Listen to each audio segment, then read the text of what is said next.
Hi, I'm Bettany Hughes, and I study the human story through time, and I'm investigating some of the key questions of life in the time it takes to have a cup of tea, using thousands of years worth of art and culture as my evidence. And I'm lucky enough to be joined by some of the very brightest minds on the planet to help unravel these mysteries. Now, we're living in pretty unprecedented times, but actually if you look back through the centuries, time and time again we use comedy and jokes to bring comfort and to help us survive a crisis. So I thought I'd give my mate and comedian Shappi Khorsandi a ring, because I know that she is someone who believes that comedy is far more than just a laughing matter.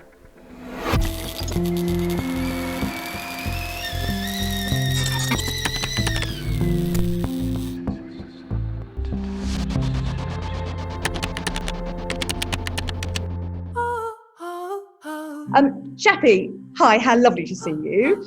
Why do you tell jokes? Oh gosh, that's a good question.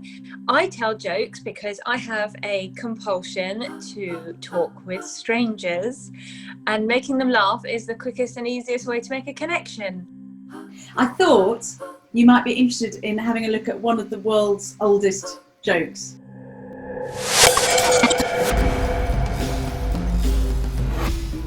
Can you see that? I can, wow.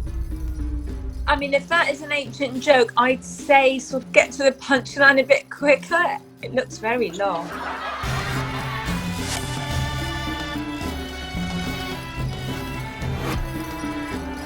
The joke basically goes, how do you keep a bored pharaoh happy?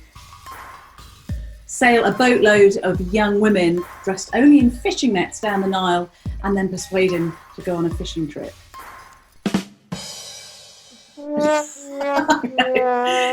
Oh, but that's really interesting. I don't know what it is about us humans that we think that a sense of humour only belongs to this era, and we forget that we are exactly the same as we were 3,000 years ago, 5,000 years ago, with generalisations and judgment and objectifying. Indeed. And also I kind of thought about the fishnet. Yes. The fishnet tie is where that fetish comes from. It's a really ancient fetish.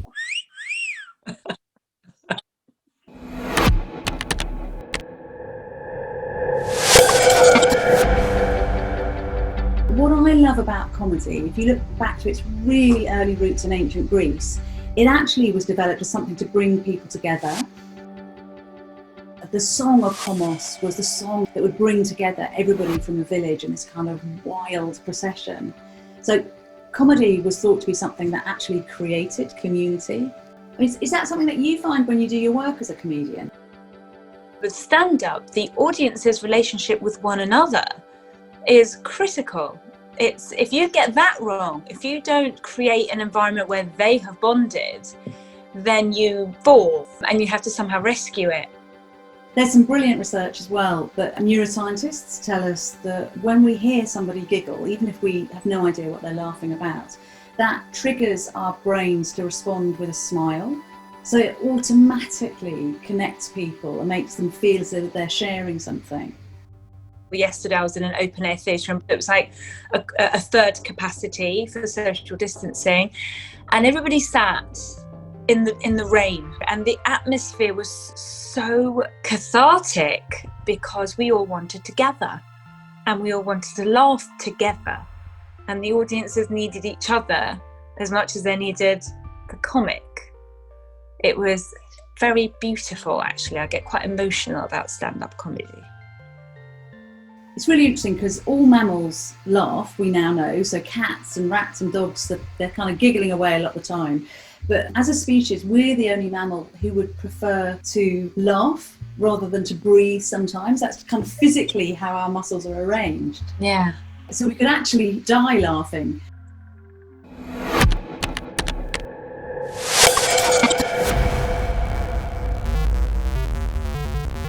You can really tell the power of comedy because it happens in good times and in bad.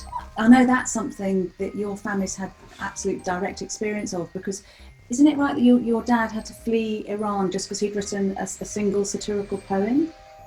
Well, I think that was the straw that broke the camel's back, as it were. Now, my father was a very vocal anti-government satirist under the Islamic Republic of Iran's Ayatollahs. And so he was called an enemy of the revolution.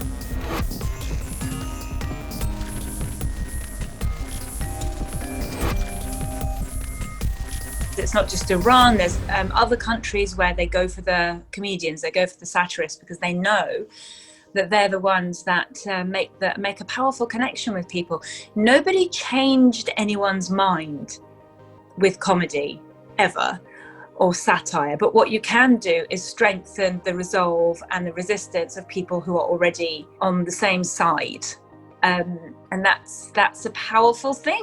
And that makes sense, actually, because you see it time and again. You know, you see it through the Napoleonic Wars, through the First World War, the Second World War, and people are turning to satire to try to understand the world that they're living in. Well, you find your people. When you're able to express opinions through satire, people are drawn to you, and then next thing you know, there's hundreds and thousands of them. It makes sense of that saying, if you laugh, the whole world laughs with you. Well, kind of, it does. Yes, indeed. If you laugh, the world laughs with you, or on a bad day, only about 6% of the audience, but we'll work with that.